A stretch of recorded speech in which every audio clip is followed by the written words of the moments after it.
News தமிழின் தேர்தல் பயணம் நிகழ்ச்சி தொடங்குகிறது. தேர்தல் பயணம் நிகழ்ச்சியிலே இது பொலிட்டிக்கல் மாஸ் நிகழ்ச்சி.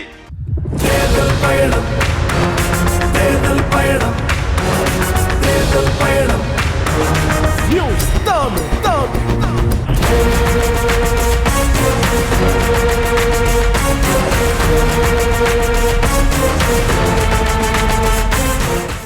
சார், இப்ப இந்த விருகம்பாக்கம் தொகுதி சென்னையினுடைய மிக மிக முக்கியமான தொகுதி. சென்னைக்கு பொருளாதாரத்தை ஈட்டி தரக்கூடிய முக்கியமான தொகுதியில ஒன்னா நம்முடைய விருகம்பாக்கம் தொகுதி இருக்கு. இப்ப இந்த தொகுதிக்கு 5 ஆண்டுகளா நீங்க தான் சட்டமன்ற உறுப்பினர். இந்த 5 ஆண்டுகளில் இந்த தொகுதியினுடைய வளர்ச்சிக்காக, மேம்பாட்டிற்காக நீங்கள் செய்த சாதனைகள் என்ன? அதை பட்டியலிடலாம். முக்கியமான பிரச்சனை தொகுதியில பட்டா பிரச்சனை. இந்த பட்டா பிரச்சனைக்காக பல முன்னெடுப்புகள் எடுத்து இன்னை வரைக்கும் நம்ம சட்டமன்ற தொகுதியில் 1666 பேருக்கு பட்டா கொடுத்திருக்கிறோம். அதிலும் குறிப்பாக முன்னாள் சட்டமன்ற உறுப்பினர் இருக்கக்கூடிய வார்டிலே ஆயிரக்கணக்கான பட்டாக்களை வழங்கிய சின்னம் உதயசூரியன் சின்னம். அந்த உரிமையோட மக்கள்கிட்ட ஓட்டு கேட்கிறோம். நானே வாக்குகளை கேட்கும்போது மக்கள் சொல்றாங்க, பட்டா கொடுத்துருக்கீங்க நன்றின்றாங்க. இனிமே ஒரு 10,000 பட்டா கொடுக்க வேண்டியது இருக்கு. அதற்கான எல்லா பணிகளும் முடிவெட்டு இருக்கிறது. அதிகபட்சம் மே 4க்கு அப்புறம் மீண்டும் முத்துவேல் கருணாநிதி ஸ்டாலின் ஆட்சிக்கு வருவார். மீண்டும் விருகம்பாக்கம் சட்டமன்ற தொகுதி உதயசூரியன் தான் வென்றெடுக்கும். எதையும் புள்ளி விவரத்தோட பேசணும். ஜிஓ வச்சிருக்கோம் கையில, பெனிஃபிஷியஸ் கையில வச்சிருக்கிறோம். 19 பேசுறது கிடையாது. திமுக காரன் எந்த பகுதியில் கொடுத்திருக்கோம், எதுல கொடுத்திருக்கோம். 804 ஜிஓ 5000க்கு மேற்பட்ட பயனாளிகள். செகண்ட் அலாட்டி இந்திரா நகர், காந்தி நகர், எம்ஜிஆர் நகர், சூளைப்பள்ளம், விஜயபுரம், அதற்கான பணிகளும் முடிந்து விட்டது. இப்ப தொகுதியில வர பேர்லாம் எல்லாம் டக்கு டக்குன்னு வேகமா ஃபிங்கர் டிப்ல சொல்றீங்க. ஆனா தொகுதியில விசாரிக்கிறப்ப எதிர்கட்சிகள் உங்க மேல வைக்கக்கூடிய குற்றச்சாட்டு, பிரபாகர் ராஜா அவர்கள் வெற்றி பெற்றாரு, ஆனா தொகுதி பக்கம் அவ்வளவு வர்றதே இல்லை அப்படின்னு ஒரு குற்றச்சாட்டு. அதற்கு மே 4 தீர்ப்பு தரும். விருகம்பாக்கம் சட்டமன்ற தொகுதி வெற்றி பெற்றது என்று தீர்ப்பு வரும்போது பிரபாகர் ராஜா தொகுதிக்கு போனாரா போகலையான்னு நீங்க பாப்பீங்க. நீங்க 300 பூத் லிஸ்ட் கையில வச்சுக்கீங்க. எந்தெந்த தெருல எந்தெந்த பிரச்சனைன்னு கேளுங்க. என்ன பிரச்சனை, எங்க ரோடு போட்டிருக்கோம், எங்க மழைநீர் வடிகால் போட்டிருக்கோம், எங்க தெருவிளக்கு போட்டிருக்கோம், எங்க கழிவுநீர் வசதி போட்டிருக்கோம். என்னால ஒரு துண்டு பேப்பர் இல்லாம பேச முடியும். அதுதான் திமுக தொண்டன். ஏனென்றால் களத்தில் மக்களோடு இருக்கிறேன், மக்களோடு பணியாற்றி கொண்டிருக்கிறேன். 1827 ஆய்வு பண்ணியிருக்கிறேன். உங்களை தேடி உங்களை மக்கள் மத்தியில எப்படி எலெக்ஷன் நேரத்தில் வீடு வீடா வந்து ஓட்டு கேட்கிறோமோ, வீடு வீடா போய் மக்கள் குறைகளையும் கோரிக்கைகளையும் கேட்ட சட்டமன்ற உறுப்பினராக 5 ஆண்டு சிறப்பாக பணியாற்றினால்தான் கடந்த நாடாளுமன்ற தேர்தலில் விருகம்பாக்கம் தொகுதி 25,000 வாக்குகள் வித்தியாசத்தில் வெற்றி பெற்றிருக்கிறோம். இப்ப எல்லாருமே அவங்க தொகுதியில ஒரு நல்ல பேருந்து நிலையம் வேணும் அப்படின்னு ஆசைப்படுவாங்க. இப்ப நம்ம தொகுதியை பொறுத்த வரைக்கும் தமிழ்நாட்டில் பெரிய பேருந்து நிலையம் இல்லை, ஆசியாவிலேயே பெரிய பேருந்து நிலையம் கோயம்பேடு பேருந்து நிலையம். இப்ப அந்த பேருந்து நிலையத்தை நீங்க தவற விட்டுட்டீங்களோ அப்படின்ற ஒரு வருத்தம் இருக்குல்ல? நான் தவற விடவில்லை, முதலமைச்சர் தவற விடவில்லை. கடந்த ஆட்சியாளர்கள் போட்ட திட்டம் தான் கேளம்பாக்கம். திராவிட முன்னேற்ற கழகம் போட்ட திட்டம் கிடையாது கேளம்பாக்கம். நாளைக்கு கேளம்பாக்கத்தை நாங்க செயல்படுத்தல என்ன சொல்வீங்க? திமுக கால் புரட்சியில் மூடிடுச்சு, இத்தனை கோடி பணத்தை இது பண்ணிட்டாங்க சொல்லுவாங்க. ஆனால் ஒரு முதலமைச்சர் எடப்பாடி பழனிசாமி போட்ட பேக பெருந்தன்மையா கொடுத்த ஒரே முதலமைச்சர் முத்துவேல் கருணாநிதி ஸ்டாலின். இன்றைக்கு அம்மா உணவு நீங்க கொண்டிருக்கிறது எங்கள் தொகுதியில கேளம்பாக்கம் பேருந்து. அவங்க தொடங்கினாங்க, நாங்க பணிகளை முடிச்சு மாற்றணும். எங்களுக்கு சங்கடம் தான், வருத்தம் தான். எங்க தொகுதியில் இருக்கக்கூடிய கோயம்பேடு பேருந்து மூடப்படுகிறது. ஆனால் ஏற்கனவே ஒரு அரசு அதுக்கு திட்டத்தை தீட்டி செயலாக்கத்தை பண்ணியிருக்கிறது. அதற்கு எங்களுடைய ஆட்சி முட்டுக்கட்டையாக இல்லாமல் நாங்கள் செயல் திட்டம் பண்ணியிருக்கிறோம். நிச்சயமாக இந்த பேருந்து நிலைய இடத்தை முதலமைச்சர் மக்களுக்கான ஏதாவது ஒரு நல் பயனை கொண்டு வருவார். இல்ல சார், அது புரியுது எனக்கு. இருந்தாலும் கிளாம்பாக்கத்துக்கு ஒரு பேருந்து நிலையம் வேணும். அந்த பகுதி இப்போ வந்து ஃபுல்லா நகரமயமாயிடுச்சு, தென் மாவட்டங்களுக்கு போக வேண்டிய இடங்களுக்கு தேவைதான். இருந்தாலும் இதையும் இன்னும் செயல்படுத்தி இருந்தா, ஏன்னா பக்கத்துல கோயம்பேடு காய்கறி நிலையம் அங்காடி இருக்காங்க, அதையும் மூட போறதா ஒரு தகவல் வருது. அது 100% திருமலைசைக்கு போகுது அப்படின்னு சொல்லி சொல்றாங்க. 100% போய் திருமலைசையில அரசாங்கங்கள் போன அரசாங்கங்கள் ஒரு பிளான் பண்ணாங்க. நம்ம அரசாங்கம் அது திட்டமே தீட்டல. ரெண்டாவது உங்களுக்கு தெரியும், நான் வணிகர் சங்க தலைவர் விக்ரமராஜோட பையன். என்னதான் நான் சட்டமன்ற உறுப்பினராக இயக்கத்தில் பணியாற்றினாலும் இருக்கக்கூடிய தமிழ்நாட்டில் இருக்கிற வியாபாரிகளின் பிரதிநிதியாகவும் பல்வேறு கோரிக்கைகளை சட்டமன்றத்தில் வைக்கணும். ஆக நிச்சயமா ஒரு வணிகர் குடும்பத்தில் வந்திருக்கிறதுனால உறுதியா முதலமைச்சரோடு நின்று கோயம்பேடு மார்க்கெட் அங்கதான் செயல்படும். அனைத்து இந்திய அண்ணா திராவிட முன்னேற்ற கழகத்திலும் இந்த மார்க்கெட் பொய் பிரச்சாரம் நிச்சயமாக வியாபாரிகள் மத்தியில் ஈடுபடாது. தமிழ்நாடு முழுவதும் வியாபாரிகள் மகிழ்ச்சியாக இருக்கிறார்கள். ஆக வியாபாரிகளுக்கு நன்மை செய்யக்கூடிய கட்சியாக நாங்கள் இருக்கிறோம். நிச்சயமாக மார்க்கெட் தொடர்ந்து அங்கே செயல்படும். ஓகே, இப்ப மார்க்கெட் அங்க கண்டிப்பா செயல்படுன்ற உத்தரவாதத்தை நீங்க இந்த நிகழ்ச்சியின் மூலமா கொடுத்திருக்கீங்க. பேருந்து நிலையமும் அங்கே செயல்படுமா இல்ல முழுமையா? பேருந்து லோக்கல் செயல்பட்டு இருக்கு, அது எப்பவுமே செயல்படும். Okay okay. ஆனா அந்த இடத்த நீங்க அப்புறப்படுத்திட்டு லூலு மால் கொண்டு வர போறதாலாம் குற்றச்சாட்டுகள் இருக்கு. லூலு மால் எதுவும் கொண்டு வர போறோமா? அதாவது அங்க ஒண்ணு இங்க ஒண்ணு பேசுற செய்திகளை வச்சு நம்ம பேச முடியாது. நீங்க ஒரு சட்டமன்ற உறுப்பினர், மக்களுக்கு தெளிவுபடுத்தணுங்கிறதுக்கு அந்த எண்ணத்துல தான் கேக்குறேன். உங்க மேல குற்றச்சாட்டுக்காகவோ அவதூறு பரப்பத்துக்காகவோ இந்த கேள்வி கேட்கல. இது பரவலா தொகுதியில இது இருக்கு. இல்ல இல்லாத கேள்வி நான் தயாரிச்சு கேட்கல. யாராவது போற போக்குல கொளுத்தி விட்டு போறது நிச்சயமா லூலு மால் வராது. அது மக்கள் பயன்பாட்டுக்கு ஏதாவது நல்லதா வரும் கண்டிப்பா. Okay okay. இப்ப நீங்க காய்கறி அங்காடியை பத்தி நம்ம பேசினதால அதோட தொடர்ச்சியா இன்னொரு கேள்வி கேட்கிறேன். கிட்டத்தட்ட அங்க ஒரு நாள் ஒன்றுக்கு 80 டன் அளவுக்கு கழிவுகள், காய்கறி கழிவுகள், பழம் கழிவுகள், இந்த மாதிரி பூக்கள் சம்பந்தப்பட்ட கழிவுகள்லாம் இருக்கு. அந்த கழிவுகளை பயனுள்ள வகையில பயன்படுத்தலாமே, அதுல மின்சாரம் தயாரிக்கலாம் அல்லது பயோகேஸ் தயாரிக்கலாம். இந்த மாதிரி நிறைய திட்டங்கள் முன்வைக்கப்படுது. அதை செயல்படுத்த ஒரு சட்டமன்ற உறுப்பினரா நீங்க என்ன நடவடிக்கை எடுத்திருக்கீங்க? ஏன் 5 ஆண்டுகள்ல அந்த வேஸ்ட், அந்த காய்கறி வேஸ்ட்டை யூஸ்ஃபுல்லா அதை பயன்படுத்த முடியல உங்களால? ஏற்கனவே சட்டமன்றத்தில் இதை கேட்டேன். அப்போ டிஆர்பி ராஜா எம்எல்ஏ வந்தார். நல்ல கேள்விப்பா. முதல் கண்ணி பேச்சு சொன்னீங்க, அன்னைக்கே கேட்டிருக்காங்க. அதுக்கப்புறம் ஏற்கனவே பயோகேஸ் இருந்து அது ப்ராப்பரா ஃபங்க்ஷனிங் ஆகல. அப்புறம் புதுசா வந்து எம்எஸ் கேள்வி நான் அங்க இருந்தா எடுத்தேன். ப்ராப்பரா அந்த எம்எஸ் பேசணும். எம்எஸ் என்ன சொன்னாங்க, இதுக்கு இது போலதான் நிதி ஒதுக்கியிருக்கோம், இன்னும் கூடுதலா நிதி தேவை. மார்க்கெட்ல ஏற்கனவே நம்ம மெயின்டெனன்ஸ் வசூல் பண்றோம், இன்னும் எக்ஸ்ட்ராவா வசூல் பண்ண வேண்டியது பிளான் பண்றோம்னா சார் எக்ஸ்ட்ராவா மக்கள்கிட்ட எதுவும் பண்ணிடாதீங்க, அதை பண்ணி தான் இதை பண்ணணும்னு பண்ணாதீங்க. முதலமைச்சர் சொல்லி சிஎம்டியில் வேற ஏதாவது நிதி வாங்கி பண்ணுங்கன்னாங்க. நிச்சயமா உங்கள் கோரிக்கை நான் மீண்டும் பரிசீலித்து அதுக்கு அதிகமான கவனம் செலுத்தி நிச்சயமாக அந்த கழிவுகளை என்ன மக்கள் பயன்பாட்டுக்கு ரீயூசேஜ் கொண்டு வருமோ அதை கொண்டு வருவேன் என்ற உத்தரவாதத்தை இந்த இடத்தில் தருகிறேன். இப்ப இங்க ஆற்றங்கரை ஓரமா வசிக்கக்கூடிய மக்கள் குடியிருப்புகள் அதிகமா இருக்கு. குறிப்பா அந்த அடையாறு ஆறு ஓடக்கூடிய பகுதி, செம்பரம்பாக்கத்துல தண்ணி திறந்து விடக்கூடிய சமயங்கள்ல அந்த மக்களுக்கு அதிக பாதிப்புகள் ஏற்படுது. ஒரு தடுப்பு சுவர் மாதிரி வேணுங்கிற கோரிக்கை இருக்கு. அதுக்கு நீங்க ஏதாவது நடவடிக்கை எடுத்திருக்கீங்களா? அதுக்கு நீங்க செஞ்ச திட்டங்கள் என்ன? ஆக முதலமைச்சரின் கவனத்துக்கு எடுத்து சென்று 40 வருஷமா புலி வருதுன்னு சொன்ன மாதிரி தடுப்பு சுவர் வருதுன்னு சொல்லி ஒவ்வொரு கட்சிகளும் மாறி மாறி ஆட்சிகள் வந்து போனாலும் இன்னைக்கு நம்மளுடைய முதலமைச்சர் வந்த பிறகு கானு நகர்ல இருந்து காசி தேட்டர் வரைக்கும் 585 வீடுகளை அகற்றி அவர்களுக்கு மாற்றிடம் கொடுத்து அந்த இடத்தை இன்றைக்கு அரசாங்கம் கையில் எடுத்து தடுப்பு சுவருக்கான பணிகளை தொடங்கிய ஒரே முதலமைச்சர் முத்துவேல் கருணாநிதி ஸ்டாலின் என்ற முதலமைச்சர். நீங்க போங்க, அங்க வீடுகளை எடுத்திருக்கோம், மாற்று இடமும் கொடுத்திருக்கிறோம், ஃபென்சிங் போட்டு வச்சிருக்கிறோம். விரைவில் அடையார் ஆற்றங்கரை தூர்வாரிப்படுத்தி அதிகபட்சம் ஒரு 2 ஆண்டுக்குள்ள அங்க நிச்சயமாக கருங்கலோடு தடுப்பு சுவர் உறுதியா வரும். துணை முதலமைச்சர் வந்து நேரில் பார்வையிட்டு அவரும் அதை அழுத்தம் கொடுத்து சென்றிருக்கிறார். ஓகே. இப்ப அழகிரி சாலை, அழகிரி தெரு அப்படின்னு ஒரு இடம் இருக்கு, இஸ்லாமியர்கள் அதிகம் வசிக்கக்கூடிய பகுதின்னு சொல்லி நாம் தமிழர் குறிப்பிடுறாங்க. இப்ப அவங்களுக்கு வந்து இடுகாடு இல்ல. அழகிரி தெரு, ஆமா, அங்க இஸ்லாமிய மக்கள் அதிகம் வசிக்கக்கூடிய பகுதி, அந்த இடத்துல வந்து இடுகாடு இல்ல அப்படிங்கிற குற்றச்சாட்டு சொல்றாங்க.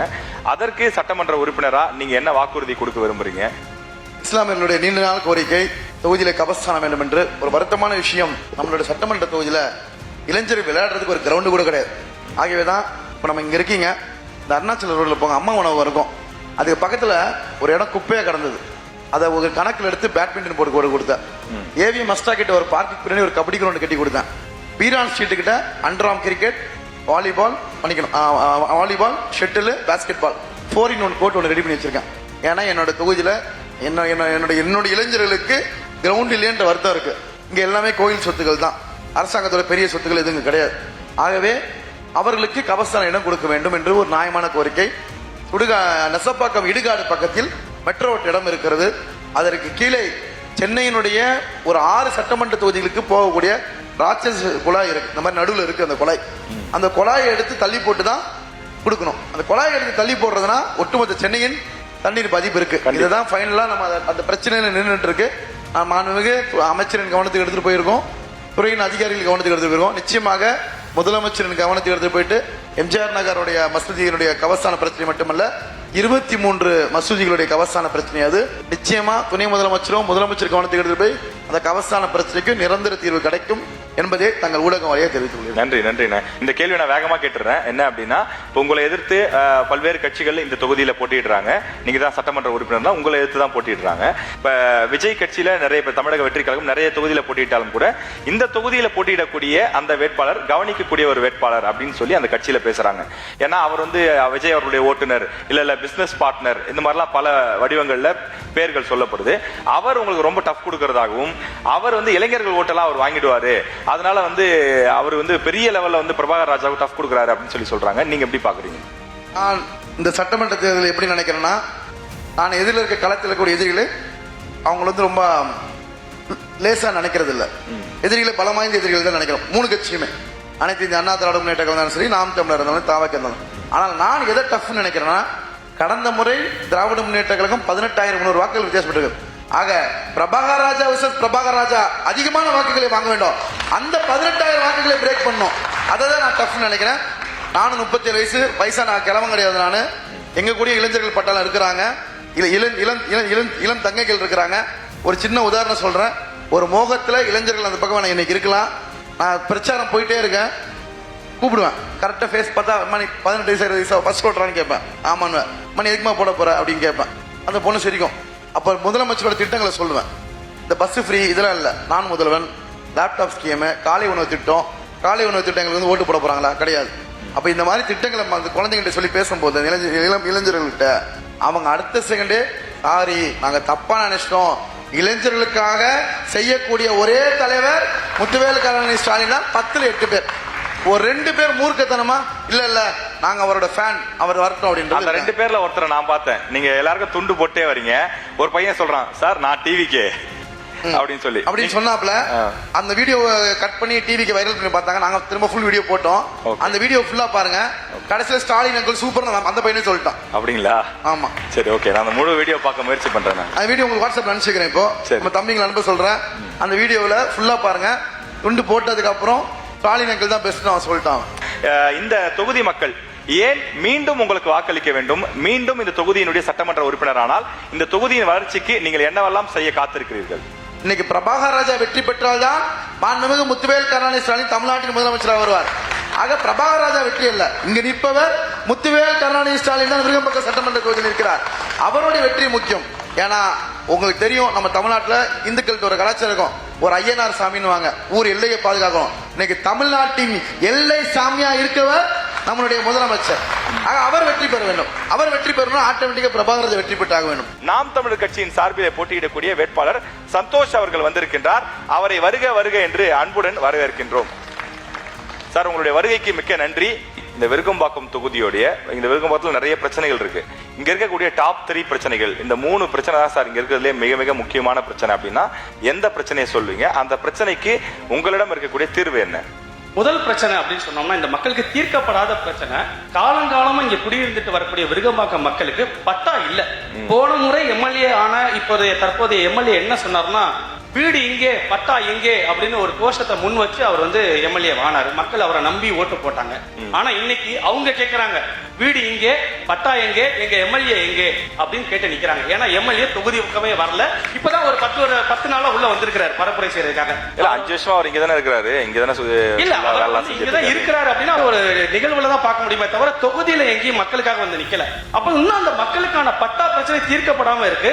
இப்ப மறுபடியும் சொல்றாரு, நான் வந்தா பட்டா தருவேன். அப்ப 5 வருஷமா என்ன பண்ணீங்க? ஒர்க் ஃப்ரம் ஹோம்ல இருந்து என்ன செஞ்சுட்டு இருந்தீங்க? ஏன்னா சட்டசபையில போய் எதுவும் பேசல. இது வரைக்கும் 2 முறை தான் பேசியிருக்கிறாரு.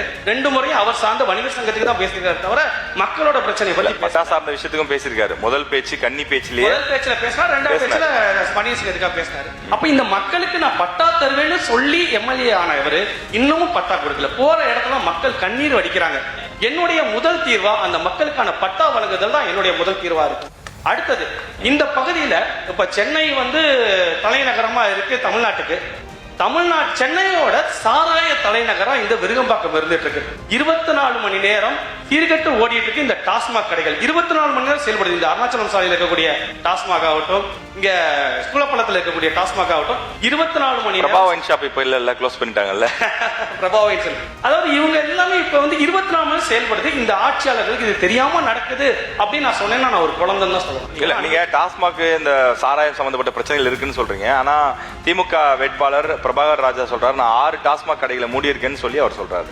எந்த கடையை மூடுனாங்கன்னு மட்டும் கேட்டு சொல்லுங்களேன். எந்த கடையை மூடினாங்க? ஏன்னா 2 கடையை போராடி தடுத்து நிறுத்துக்கு நாம் தமிழர் கட்சி. அவங்க எந்த கடை மூடல, 24 மணி நேரம் திறந்துதான் வச்சிருக்காங்க. திமுக அதிமுக 2 பேருமே ஏற்கனவே ஆட்சி செஞ்சவங்களா இருக்கிறாங்க. இந்த தொகுதிக்கு சட்டமன்ற உறுப்பினராக இருந்தவங்களா இருக்கிறாங்க. நாங்க இதெல்லாம் செஞ்சிருக்கிறோம்னு சொல்லி அவங்க நிறைய விஷயங்களை பட்டியலிடுறாங்க. அப்படி இருக்கும்போது மக்களுடைய பார்வை அதை நோக்கி தானே இருக்கும். பரவாயில்ல, நமக்கு பஸ் ஸ்டாண்ட் கட்டி கொடுத்தாரு, நமக்கான பாதாள சாக்கடை கட்டி கொடுத்தாங்க அப்படின்னு மக்கள் அதை நோக்கி தானே போவாங்க. இவங்க வந்து சாதனைகளை செஞ்சிருந்தா இந்த விருகம்பாக்கத்துல ஏற்கனவே எம்எல்ஏ இருந்தவர் திருப்பி எம்எல்ஏ ஆகல. மக்கள் அவங்களை தேர்ந்தெடுத்திருக்கணுமே. இது வரைக்கும் இங்க தேமுதிக ஆண்டிருக்கு, அதிமுக, அதுக்கப்புறம் திமுக. அப்ப ரிப்பீட்டடா யாருமே வரல. அதிமுக சார்பில் அவங்க சாதனை செஞ்சிருந்தா ஏன் சென்ற தேர்தலில் அவர் தோத்துருக்கணும்? கிட்டத்தட்ட 25,000 வாக்குகள் வித்தியாசத்துல தோல்வி அடைஞ்சிருந்தாரு. இந்த முறை களத்திலேயே அவங்க இல்ல. நான் சொல்றேன் இல்லையா, 38 நாள் இங்க நான் பரப்புரை போயிட்டு இருக்கேன். ஒரு இடத்துல கூட நான் அதிமுகவையோ இந்த தாவேக்காவையோ நான் களத்துல பார்க்கல, திமுகவை பாக்குறேன். ஏன்னா அவங்க கிட்ட பணபலம் இருக்கு, படைபலம் இருக்கு, அதை வச்சு அவங்க வாக்கு கேட்டுட்டு இருக்காங்க. இந்த ரெண்டு கட்சி நான் களத்திலேயே பார்க்கல, அதனாலதான் அவங்க மக்கள் ஏத்துக்கல. அந்த அதிமுக சாதனை செஞ்சிருந்தா மக்கள் எனக்கு ஏற்றிருந்திருப்பாங்க போன 2021 தேர்தல். அதே மாதிரி திமுக சாதனை செஞ்சிருந்தா ஏன் கடைசி நிமிடம் வரைக்கும் இந்த எம்எல்ஏக்கு வாய்ப்புங்கிற செய்தியே வரலையே? ஏன்னா திமுக தரப்புல வேற வேட்பாளர் போடலாமா அப்படிங்கிற எண்ணத்துல இருந்தாங்க. இல்ல இது கூட்டணி கட்சி கொடுத்துடலாமா அப்படின்னு இருந்தாங்க. ஏன்னா மக்கள் கிட்ட பெரிய அதிருப்தி, இது வந்து செய்தித்தாள மீடியால எல்லாத்துலயும் வந்துச்சு. இந்த வேட்பாளருக்கு மக்கள் மத்தியில பெரிய அதிருப்தி இருக்கு, அதனால வேட்பாளரை மாத்தலாங்கிற எண்ணத்துல இருக்காங்க. சாதனை செஞ்சிருந்தா முதல்ல வந்து அவருக்கு ஓட்டு கேட்க ஆரம்பிச்சிருக்கணுமே. இல்ல அப்ப விருகம்பாக்கத்தை பொறுத்த வரைக்கும் 2 பேர் கடையில தான் போட்டியா? யாராரு? நீங்க தான் சொல்லணும். நம்ம 2 பேர் களத்துல நீங்க சொல்லிட்டீங்க. உண்மையா சொல்லணும்னா திமுகவுக்கு நாம் தமிழர் கட்சிக்கு மட்டும்தான் போட்டி. அவங்க பண பலத்தோட இருக்காங்க, நாங்க கொள்கை பலத்தோட இருக்கிறோம். ஏன்னா நான் போற இடம்னா என்னோட கொள்கையை பேசி நான் வாக்கு கேட்டுட்டு இருக்கிறேன். அவங்க நேற்று இரவு 128வது வட்டத்துல இரவு 11 மணிக்கு போய் வாக்கு கேட்டுட்டு இருக்கிறாரு. 9 மணிக்கு பரப்புரையை முடிக்கிறதுக்கு எங்களுக்கு தேர்தல் ஆணையம் அழுத்தம் கொடுக்குது. ஆனா அவர் 11 மணி வரைக்கும் வாக்கு கேட்டுட்டு இருக்கிறார். 11 மணிக்கு போய் வாக்கு கேட்டாரா இல்ல பரிசு பொருள் கொடுத்தாரா அப்படிங்கிறது அவருக்கு தான் தெரியும். தமிழக வெற்றி கழகம் புதுசா கட்சி ஆரம்பிச்சிருக்காங்க. அதுல குறிப்பிட்டு சொல்லக்கூடிய சில வேட்பாளர்கள், அதாவது எல்லா கட்சியிலையும் ஸ்டார் வேட்பாளர்கள், அதாவது முகமறிந்த வேட்பாளர்கள் அப்படின்னு சில பேர் இருப்பாங்க. அந்த வகையில தமிழக வெற்றி கழகத்தை பொறுத்த வரைக்கும் விஜய் அவர்களுக்கு மிக மிக நெருக்கமான ஒருவருடைய மகனை தான் இந்த தொகுதியில வேட்பாளராக அறிவிச்சிருக்காங்க. அவர் வந்து எல்லா கட்சிக்குமே ரொம்ப டஃப் கொடுக்குறாரு அப்படின்னு சொல்றாங்க.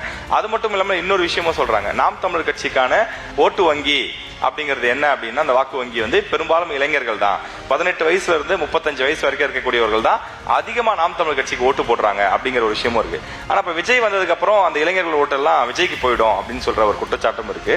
இப்ப விஜய் அவர்களுடைய வருகை நாம் தமிழர் கட்சிக்கு ஒரு பெரிய பாதிப்புன்னு சொல்லப்படுது. அதை எப்படி பாக்குறீங்க?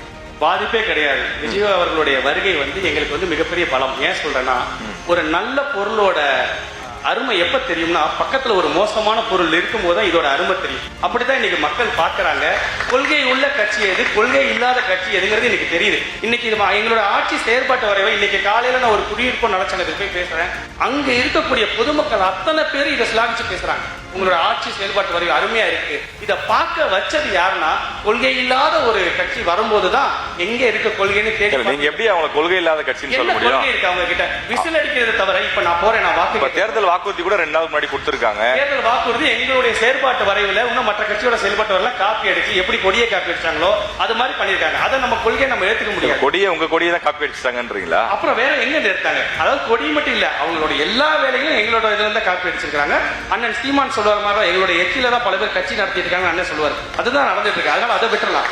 இப்போ அவங்க இந்த ஏற்கனவே சொன்ன மாதிரி 38 நாளா களத்துல நிக்கிற இந்த விருகம்பாக்கத்துல எந்த பகுதியும் அவங்களோட பரப்புரையை பார்த்ததில்ல. 2 ஆட்டோ மட்டும் தனியா ஓடிட்டு இருக்கோம், அவ்வளவுதான். வேற பரப்புரை செஞ்சு எந்த இடத்துலயும் பார்த்தது. அவங்களுக்கு ரொம்ப சிம்பிள். அவர் தான் சொல்றாருல, ஒவ்வொரு வீட்லயும் ஒரு விஜய் இருக்கான் அப்படிங்கிறாரு. எங்க வீட்டுல எல்லாம் விஜய் இல்லையே, அறிவார்ந்த பிள்ளைகள் தான் இருக்கிறாங்க. இல்ல அவங்க சொல்றாங்க அவங்க வீட்டுல இருக்கிற பசங்களே எனக்கான பிரச்சாரத்தை பண்ணிடுவாங்க அப்படின்னு விஜய் சொல்றாரு. இல்ல என் பொண்ணு 4வது படிக்கிறா, விஜய்னு சொன்னா அடிச்சு விடுவான். ஏன்னா அந்த அளவுக்கு அவ வந்து அறிவார்ந்த பிள்ளையா இருக்கிறா. அவனுக்கு தெரிஞ்சிருக்கிற அரசியல் தெரியும் அவளுக்கு. ஒரு கட்சி கொடியோட வண்ணத்தை காமிச்சா எந்த கட்சின்னு தெரியும். எங்க வீட்டுல எல்லாம் விஜய் இல்ல. ஓகே. அடுத்தது இப்ப வந்து தாவேகா வேட்பாளர் சாமானியருக்கு சீட்டு கொடுத்திருக்கதா சொல்றாங்க. அவர் வந்து விஜய் அவர்களுடைய ஓட்டுநரோட மகன் சீட்டு கொடுத்திருக்காங்கன்னு சொல்லிட்டு மீடியாலாம் பெரிய ஐப்பு ஆயிட்டு இருந்தது. ஆனா என்னுடைய கேள்வி என்னன்னா, ஓட்டுநருடைய மகன் வந்து வேட்பாளர் ஆகலாம், எந்த ஒரு தப்பும் கிடையாது, அது ஆதரிக்கலாம். ஆனா அதே ஓட்டுநர் வந்து அந்த விஜய் அவர்களுடைய நிறுவனத்திலையும் டைரக்டரா இருக்கிறாரு, அது எப்படி? அப்போ ஒருத்தர் ப்ரொமோஷன் தாங்க. கவர்மெண்ட்ல இப்போ சாதாரண கிளர்க்கா சேர்ந்து ஒரு மேனேஜரா மாறுவாங்க. அந்த மாதிரி பிரைவேட்ல ஒருத்தர் மாறி இருக்கலாம், அவருக்கு திறமை இருந்திருக்கலாம், முதல்ல வேலை கிடைக்காம இருந்திருக்கலாம், ஓட்டுநரா உள்ள சேர்ந்திருப்பாரு. அதுல என்ன தப்பு இருக்கு? இதுக்கு நான் பதில் சொன்னா தனிப்பட்ட தாக்குதலா போயிடும். 2021 நவம்பருக்கு அப்புறம் அப்ப அது வரைக்கும் இருந்த ஒரு டைரக்டர் நீக்கப்பட்டு 2021 இவர் டைரக்டரா சேர்க்கப்பட்டிருக்கிறார். அப்ப அவங்க குடும்ப விவகாரத்துக்கு நான் தலையிட விரும்பல. சோ இவர் வந்து வெறும் நம்ம ஓட்டுநரோட மகன் நம்ம ஒதுக்கிற முடியாது. ஜெயநகர் ப்ராப்பர்ட்டிஸ் அண்ட் டெவலப்பர்ஸோட டைரக்டரோட மகன், அப்படிதான் நம்ம எடுத்துக்கணும். விஜய் பார்ட்னரோட மகன் வேணா நம்ம சொல்லிக்கலாம். சோ அவரோட பார்ட்னருக்கு தான் வாய்ப்பு கொடுத்திருக்கிறாரு. விருகம்பாக்கத்தில் இருக்கக்கூடிய பொதுமக்கள் நாம் தமிழர் கட்சிக்கு ஏன் வாக்களிக்க வேண்டும்? சந்தோஷ் அவர்களை இந்த தொகுதியினுடைய எம்எல்ஏவாக தேர்வு செய்தால் இந்த தொகுதியினுடைய வளர்ச்சிக்கு நீங்கள் என்னென்ன திட்டங்களை வைத்திருக்கிறீங்க? இதை நீங்க ஒரு பிரச்சார களமா பயன்படுத்திக்கலாம். எனக்கு வரக்கூடிய எம்எல்ஏ தொகுதி வெளிப்படையான நிர்வாகத்தின் மூலம் பொதுமக்களோட பார்வைக்கு வைக்கப்படும். இதற்குன்னு தனியா ஒரு வெப்சைட் கிரியேட் பண்ணி நான் எனக்கு என்னுடைய தொகுதிக்கு எவ்வளவு எம்எல்ஏ நிதி வந்திருக்கு, கார்பரேஷன் எவ்வளவு நிதி வந்திருக்கு, அது என்னென்ன திட்டங்களுக்கு செலவு பண்றேன், கையிருப்பு நிதி என்ன இருக்குங்கிறத அனைத்து மக்களும் நேரடியாக பார்க்கும் வகையில நான் ஒரு வெப்சைட்டை கிரியேட் பண்ணுவேன். என்னுடைய நிர்வாகமானது ஓபன் புக்கா இருக்கும். இதையெல்லாம் நான் உங்களுக்கு வைக்கக்கூடிய என்னுடைய வாக்குறுதிகள். மக்களாகிய நீங்கள் நல்லதை தேர்ந்தெடுங்க, நல்லவர்களே தேர்ந்தெடுங்க, விவசாய சின்னத்துக்கு வாக்குங்க அப்படின்னு சொல்லி நான் கேட்கிறேன். நியூஸ் தமிழின் தேர்தல் பயணம் நிகழ்ச்சியிலே பொலிட்டிக்கல் மாஸ் நிகழ்ச்சி. இந்த பொலிட்டிக்கல் மாஸ் நிகழ்ச்சியை உற்சாகமா பேச முடியல. ஏன் பேச முடியல அப்படின்னா இறுதி கட்டத்துக்கு வந்துட்டோம். இன்றோடு இந்த நிகழ்ச்சி நிறைவடைகிறது. இன்றைய நிகழ்ச்சியை நாங்கள் ஒரு இறுதி நிகழ்ச்சியாக நடத்தினாலும் கூட ஒரு வெற்றி நிகழ்ச்சியாகத்தான் நடத்தினோம். ஏனென்று சொன்னால் இந்த கிட்டத்தட்ட பாத்தீங்கன்னா 45 நாட்கள் தமிழ்நாடு முழுவதும் இருக்கக்கூடிய 38 மாவட்டங்களுக்கும் பயணம் செய்திருக்கிறோம். சென்னையில் மட்டும் 6 தொகுதிகள், ராயபுரமாக இருந்தாலும், ஆர்கே நகராக இருந்தாலும், விருகம்பாக்கமாக இருந்தாலும், இப்படி 6 சட்டமன்ற தொகுதிகளுக்கு சென்றிருக்கின்றோம். இந்த நிகழ்ச்சியை முதலில் ஆரம்பித்த போது இந்த நிகழ்ச்சியினுடைய நோக்கம் எங்களுடைய நிறுவனத்தினுடைய தலைமைக்கு என்னவாக இருந்தது என்று சொன்னால், மக்களுக்கு நாம் ஏதாவது எஜுகேட் செய்ய வேண்டும், அவர்களுக்கு ஒரு விழிப்புணர்வு ஏற்படுத்த வேண்டும் என்ற உயர்ந்த எண்ணத்தோடு தான் இந்த நிகழ்ச்சி ஆரம்பிக்கப்பட்டது. இந்த பொலிட்டிக்கல் மாஸ் நிகழ்ச்சி என்பது இதுவரை தமிழக தொலைக்காட்சி வரலாற்றில் யாரும் செய்யாத ஒரு சாதனை. ஒரு விருந்து என்று சொன்னால் எப்படி இனிப்பு, கசப்பு, துவர்ப்பு உள்ளிட்ட அனைத்து விதமான பலகாரங்களும் இருக்குமோ அதுபோல ஒவ்வொரு மாவட்டத்திலும் ஒவ்வொரு விதமான மறக்க முடியாத இனிமையான பல நினைவுகளோடு இந்த நிகழ்ச்சியை நாங்கள் நிறைவு செய்கின்றோம். உண்மையிலேயே இந்த நிகழ்ச்சி இன்றுடன் நிறைவடைகிறது என்பது மனதிற்கு ஒரு பெரிய ஒரு வழியாக கூட இருக்கிறது. எது எப்படி இருந்தாலும் எங்களுக்குள் ஒரு பெரிய மகிழ்ச்சி இருக்கின்றது. எந்த ஒரு தொடக்கமாக இருந்தாலும் அதற்கு ஒரு முடிவு இருந்து தான் ஆக வேண்டும்.